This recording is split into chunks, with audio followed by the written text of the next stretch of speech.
நண்பர்களுக்கு வணக்கம். இன்றைக்கும் ஈரானில் பரபரப்புக்கு பஞ்சமே இல்லாமல் அங்கே நிறைய விஷயங்கள் நடந்துக்கிட்டு இருக்குது. நம்பர் 1 வந்து ரஷ்யா ஈரான் 2 பேரும் சேர்ந்து அங்கே ஸ்டேட் ஆஃப் ஹார்மஸ் அந்த ஓமான் வளைகுடா அங்கே வந்து ஒரு மிக பிரம்மாண்டமான லைவ் ட்ரில் போர் ஒத்திகை பண்ணி பார்த்துருக்காங்க. அதை பார்த்துட்டு அமெரிக்கா உண்மையிலேயே பயங்கரமாக ஷாக்காக இருக்காங்க. அப்போ அமெரிக்காவோட அதிபர் என்ன சொன்னார் அப்படிங்கிற விஷயத்தை அங்கே வந்து ரொம்ப அமெரிக்காவில் வந்து அங்கே ஒரு இடத்துக்கு போயிருக்கும்போது அங்கே கேட்குறாங்க. அவர் எப்பவுமே வழக்கம் போல் கேஷுவலாக வேறு பேசுவாரா, அவர் என்ன சொன்னார் அப்படிங்கிறது. அதெல்லாம் போக ஈரானில் ஒரே சண்டை, போராட்டம், பிரச்சனை, இஸ்ரேல் பிரச்சனை, அமெரிக்கா போர் கப்பல் வந்து நிற்குது, ரஷ்யா வருது, இது சைனா வந்து இறக்குறாங்க, மக்கள் வந்து பசியில் இருக்காங்க அப்படின்னு இந்த விஷயங்கள் எல்லாம் பேசிகிட்டு இருக்கும்போது இப்போ வந்து ஏற்கனவே அங்கே கண்டுபிடிச்சிருந்தா கூட இப்போ வந்து ஒரு நல்ல ஒரு செய்தி வேறு வந்திருக்கு. என்ன அப்படின்னா, ஈரானில் ஒரு மிகப்பெரிய தங்கச் சுரங்கம் கண்டுபிடிச்சிருக்காங்க. ஸோ அந்த தங்கச் சுரங்கம் பற்றிய கொஞ்சம் டீட்டெயில் இதெல்லாம் பேச போகிறோம். நான் கசாலி டிகோட்ஸ். இது சினிமா, உள்ளூர் அரசியல், உலக செய்திகள், சமுதாய கருத்துக்கள் அனைத்தையும் விருப்பு இல்லாமல், சார்பு இல்லாமல் தரவுகளோடு கொடுக்கக்கூடிய ஒரு சேனல். உங்களுடைய ஆதரவு, லைக் பட்டனை கிளிக் செய்து சப்ஸ்கிரைப் செய்து நண்பர்களுக்கு பகிர்ந்து ஆதரவு தாருங்கள். நன்றி. ஸ்டேட் ஆஃப் ஹார்மஸ் அந்த இடத்துக்கு பக்கத்தில் கல்ஃப் ஆஃப் ஓமான், அதை தாண்டி தான் வந்து அமெரிக்காவோட யுஎஸ்எஸ் ஆப்ரஹாம் லிங்கன் கப்பல் நிற்குது. அப்புறம் இன்னொரு மிக பிரம்மாண்டம், அதோட மிக பிரம்மாண்டமான இன்னொரு கப்பல் யுஎஸ்எஸ் ஜெரால்டு ஃபோர்டு அப்படின்ற கப்பல் அது வந்து நிற்குது. ஸோ இந்த இடத்துல அதை சுற்றி அதுக்கு சப்போர்ட்டுக்கு வந்து 60-70 கப்பல் மேலே வந்து அங்கே சுற்றி பயங்கரமாக நிற்கிது. அந்த இடத்துல இப்போது நேற்று ஈவினிங் இன்றைக்கி வந்து பயங்கரமான ஒரு லைவ் ட்ரில், அதாவது டம்மியெல்லாம் கிடையாது, லைவ் ட்ரில் அப்படிங்கிறது. அதுதான் வந்து அமெரிக்கா வந்து ரொம்ப அரண்டு போனது. நம்ம லைவ் ட்ரில் என்னென்னா, அங்கே தூரத்தில் கடலில் ஒரு போட்டு, ஒரு மிகப்பெரிய போட்டு இதுக்குன்னு செஞ்சு அங்கே நிறுத்திட்டு இங்கேருந்து ஒரு மாதிரி லான்ச்சரை வச்சு மிசைல் வச்சு அடித்தாங்கன்னா, ஒரு ஷார்ட் ரேஞ்ச் மிசைல், அந்த மிசைல் வச்சு அடித்தா அது நேராக போய் அடித்து தூளாக்கும். அந்த வீடியோலாம் பார்த்தீங்கன்னா பயங்கர பிரம்மாண்டமாக அப்படி இருக்குது. ஸோ இது வந்து லைவ் ட்ரில் வந்து ரஷ்யாவும் ஈரானும் சேர்ந்து பண்ணியிருக்காங்க. ஏற்கனவே ரஷ்யா, சைனா, ஈரான் 3 பேர் சேர்ந்து வராங்க பண்ணாங்களா, இப்போ வந்து பண்ணுறதுக்கு அங்கே வந்து எல்லாம் ஏற்பாடு பண்ணாங்க. அப்புறம் இப்போ வந்து ட்ரில் பண்ணியிருக்காங்க. இப்போது இதை பார்த்த உடனே அங்கே அமெரிக்காவில் அவருக்கு வந்து எப்படி பார்த்தாலும் அமெரிக்கா அண்டு இஸ்ரேல் உள்ள அள்ளு கலண்டு போய் கிடக்குமா. ஏன்னா என்ன தான் பண்ணுறது, ஏற்கனவே நம்ம தொடர்ந்து தினந்தோறும் கிட்டத்தட்ட நம்மளுடைய வெளிநாட்டு செய்திகளில் அதிகபட்சமாக இடம் பிடிச்சிருக்கிறது இப்போதைக்கு ஈரான் தான். டெய்லி ஈரான் செய்தி வந்துக்கிட்டே இருக்கா. அப்போ சொல்லும்போது வடக்கு பக்கம் ஒரு பக்கம் மழையால் சூழ்ந்த இடம், இன்னொரு பக்கம் பார்த்தா ஒரு பிளைனாக இருந்தால் கூட ஒரு மாதிரி அதோட டோப்போகிராஃபி, அதோட லேண்ட்ஸ்கேப் இருக்கே, அதுவே ஒரு வித்தியாசமான நாடு அது. அப்போது அக்ரிகல்ச்சர் பண்ண முடியும், மலைகள் இருக்குது, க்ரூட் ஆயில் கிடைக்குது, அப்புறம் இதெல்லாம் ஏகப்பட்ட இந்த மாதிரி ஒரு மினரல்ஸ் இருக்குது, எல்லா விஷயங்கள் இருக்கா. அப்போது அந்த நாடை ஒன்றுமே பண்ண முடியல. அப்படி ஏற்கனவே சொல்லியிருக்கோம், அந்த தலைவர் அயத்துல்லா கமேனி அவர் ஒன்றுமே செய்ய முடியல. அப்படிங்கிறதுக்கு என்ன காரணங்கிறது ஒரு நுட்பமான காரணம். மற்ற நாட்டில் இருக்கிற தலைவர்கள் எப்படின்னா, அங்கே வந்து எல்லா நாடுகள்லேயும் ஒரு மதம் இருக்கும். யூத மதம், கிறிஸ்தவ மதம், இஸ்லாமிய மதம், இந்து மதம், புத்த மதம், சீக்கிய மதம் அப்படின்னு மதங்கள் இருக்கும். அப்போது மத தலைவர்கள் வேறு, ஆட்சியாளர்கள் வேறு அப்படின்னு இருக்கும். இப்போ நீங்கள் வந்து சவுதி அரேபியா எடுத்துக்கிட்டிங்கன்னா, அங்கே வந்து ஆட்சியாளர் வந்து மன்னர், இளவரசர், இப்போ டிஃபெக்டோ ரூலர், இப்போ மன்னர்.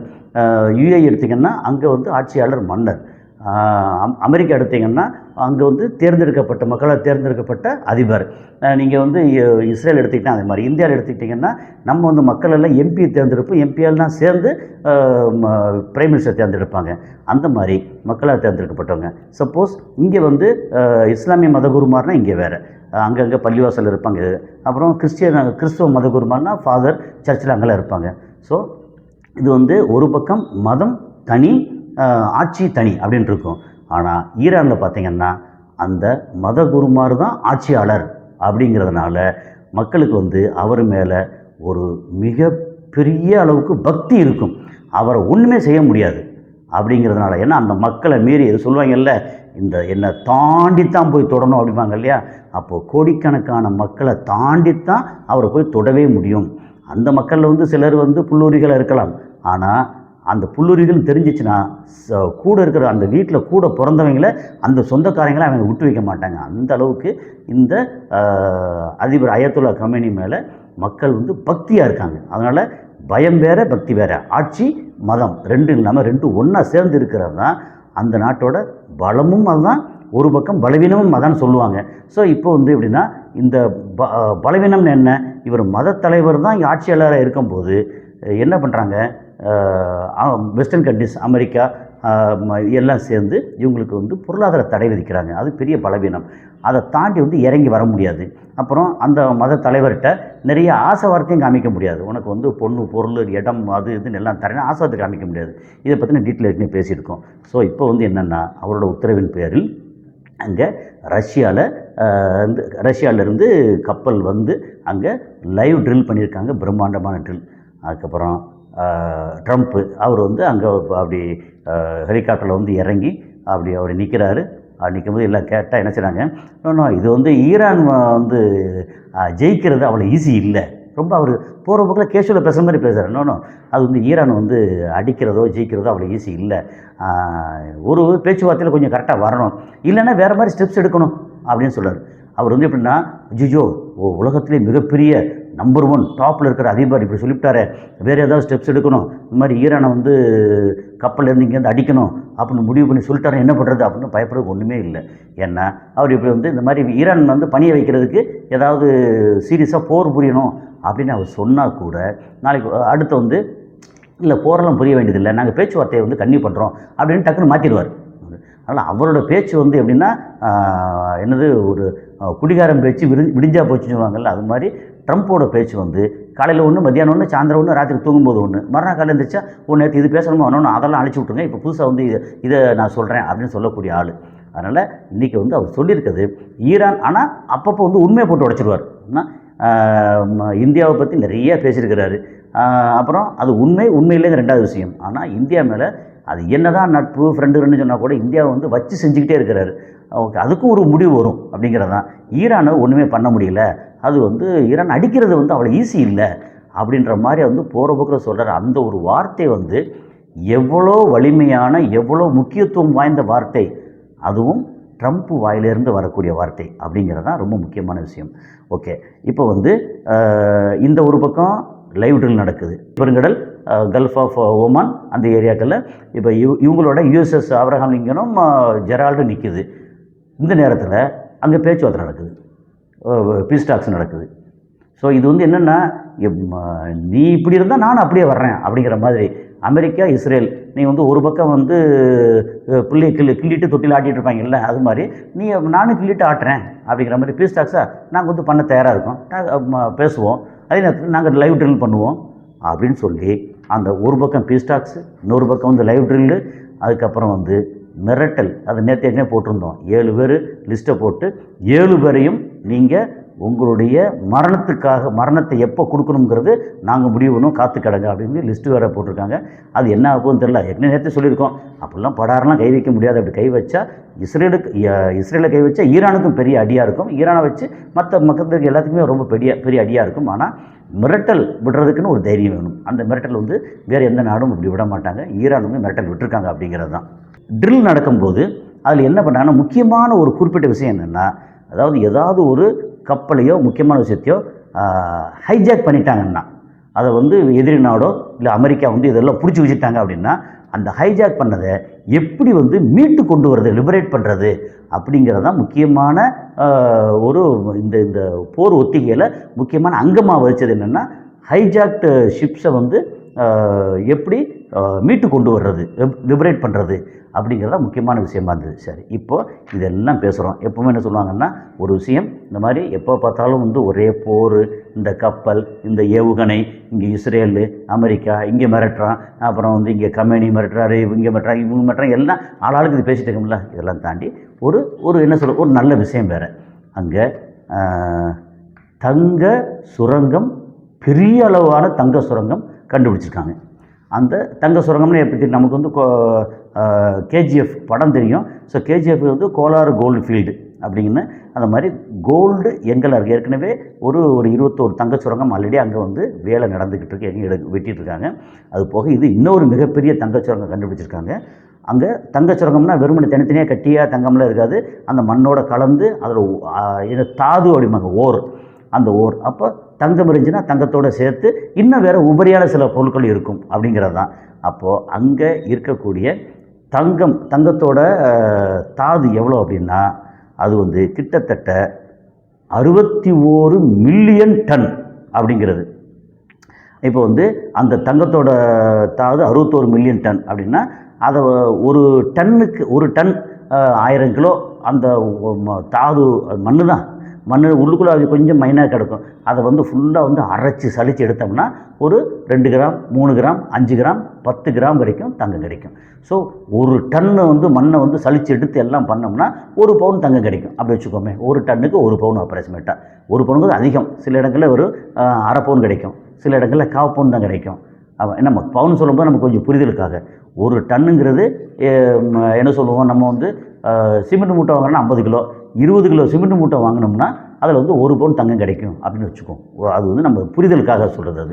அதுக்காக வந்து எல்லோரும் வந்து ஒன்றுமே தெரியாதவங்க அப்படிலாம் இல்லை. இது பார்க்கும்போது சும்மா கேஷுவலாக நம்ம எளிமையாக சொல்கிறதுக்காக சொல்கிறது. ஒரு டன் தாது ஓர் அதை வந்து பண்ணும்போது நமக்கு ஒரு 7-8 கிராம் வரைக்கும் கிடைக்கிது. அப்படிங்கிற ஆவரேஜ் 5 கிராம் கிடைக்கிது அப்படின்னு வச்சுக்கலாம். அப்படி கணக்கு போட்டோம்னா கிட்டத்தட்ட 300 டன் தங்கம் பியூர் கோல்டு அங்கே வந்து அந்த ரிசர்வ் அங்கே இருக்குது, அங்கே டெபாசிட் அங்கே இருக்குது. அதை வந்து கண்டுபிடிச்சிருக்காங்க, அதை எடுக்க ஆரம்பிக்கிறாங்க அப்படிங்கிறது தான். சரி, அப்போ வந்து வெறுமனே தங்கம் மட்டும் இருக்குமானா தங்கம் மட்டும் இல்லை. அங்கே வந்து இந்த மாதிரி சல்ஃபைடு அப்படின்னு சொல்லி ஒரு கெமிக்கல், அது சல்ஃபியூரிக் ஆசிட் தெரியும், அமிலம். அது மாதிரி அந்த சல்ஃபைடு என்னென்னலாம் யூஸ் ஆகுது, ஏன்னா அது ரொம்ப முக்கியம். அந்த சல்ஃபைடோட தாது இருக்கு இல்லையா, அது எவ்வளோ இருக்குது அப்படின்னா 53.1 மில்லியன் டன். 1 மில்லியனுங்கிறது 10 லட்சம்.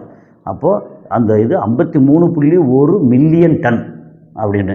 அப்போ வந்து அது எத்தனை சொல்கிறது, ஒரு 50 கோடி 500 கோடியாக சம்திங் கணக்கு பார்த்துருக்கேன். அவ்வளோ மில்லியன் டன் சல்ஃபைடு அங்கே இருக்குது. அந்த சல்ஃபைடு வந்து எதுக்கெல்லாம் யூஸ் ஆகுதுன்னு சொல்லி சின்னதாக ஒரு லிஸ்ட்டு பார்த்துடலாம். அதெல்லாம் போக ஒரு 8 டன் வரைக்கும் ஆக்சைடு ஓர் இருக்குது. ஆக்சைடுங்கிறது அதுவும் ரொம்ப முக்கியம் இல்லை கெமிக்கல் இதில். இப்போ சல்ஃபைடை மட்டும் கொஞ்சம் பார்த்துட்டோம்னா இது முடிச்சுருவோம். எப்படின்னா, இது சல்ஃபைடு எது இருக்குன்னா நமக்கு வந்து சல்ஃபியூரிக் ஆசிட் அப்படின்னு கந்தக அமிலம்னு சொல்லுவோம். அது வந்து எல்லா கெமிக்கல் ஏகப்பட்ட கெமிக்கல் தேவைப்படுது. ஸோ சல்ஃபியூரிக் ஆசிட் தேவைப்படுது. பிக்மெண்ட்ஸ்னு சொல்லுவோம், ஏன்னா அந்த நிறம் இருக்குல்ல, டை துணியில் போடுறது இது போடுறது ஏகப்பட்டதில் போடுற நிறம், அந்த நிறத்தை டெவலப் பண்ணுறதுக்கு நிறத்துக்கு இது தேவைப்படுது. ஒரு முக்கியமான ஒரு அடிப்படை பொருள் நிறத்துக்கு. அதுக்கப்புறம் பெஸ்டிசைடுன்னு சொல்லி பூச்சி மருந்து, பேஸ்டு பூச்சி மருந்து நிறையா இருக்குது. ஸோ பூச்சி மருந்து. அதுக்கு போக இந்த எலக்ட்ரானிக்ஸ் அண்டு சோலார் செல் இருக்கு இல்லையா, அதுக்கு வந்து செமிகண்டக்டர்ஸில் இது ரொம்ப முக்கியமான ஒரு வேதிப்பொருள் சல்ஃபைடுங்கிறது. அது போக லூப்ரிகண்ட்டாக நமக்கு வந்து என்ன, இந்த உராய்வு இதுக்காக வந்து லூப்ரிகண்ட் ஆயில் இருக்கு இல்லையா, அது மாதிரி லூப்ரிகண்ட்டு. அப்புறம் பேட்டரியில் வந்து கேத்தோடு லித்தியம் சல்ஃபைடு பேட்டரி, அப்படின்னா அந்த பேட்டரியில் வந்து கேத்தோடாக வந்து பயன்படுது அப்படின்னு. இந்த சல்ஃபைடோட பயன் ரொம்ப ரொம்ப ரொம்ப முக்கியம். ஒரு பக்கம் ஒரு 60 டன்னு கோல்டு ஓரு, அதோடு சேர்த்து ஒரு 53 மில்லியன் டன், 60 டன் இல்லை 60 மில்லியன் டன்னு. இது வந்து 53 மில்லியன் டன் சல்ஃபைடு, ஒரு 8 மில்லியன் டன் ஆக்சைடு அப்படின்னு. இது வந்து பெரிய அளவுக்கு ஒரு இடத்துல கண்டுபிடிச்சி, எங்கன்னா அதோட ஈஸ்டர்ன் ப்ராவின்ஸில் ஒரு மாகாணத்தில் கண்டுபிடிச்சிருக்காங்க.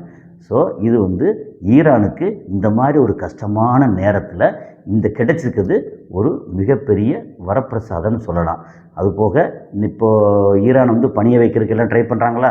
ஒரு பக்கம் ஈரானை பணிய வைக்க ட்ரை பண்ணுறாங்க, இன்னொரு பக்கம் தங்க சுரங்கத்தை கண்டுபிடிக்கிறாங்க, இன்னொரு பக்கம் இந்த இது இருக்க நம்ம ஸ்டேட் ஆஃப் ஹார்மஸ்ன்னு சொல்லி அந்த ஜலசந்தியை மூடுறாங்கன்னு சொல்லி நேற்று பயங்கரமான ஒரு பரபரப்பு வச்சு அவங்க வந்து சில மணி நேரங்கள் மட்டும் மூடினாங்க.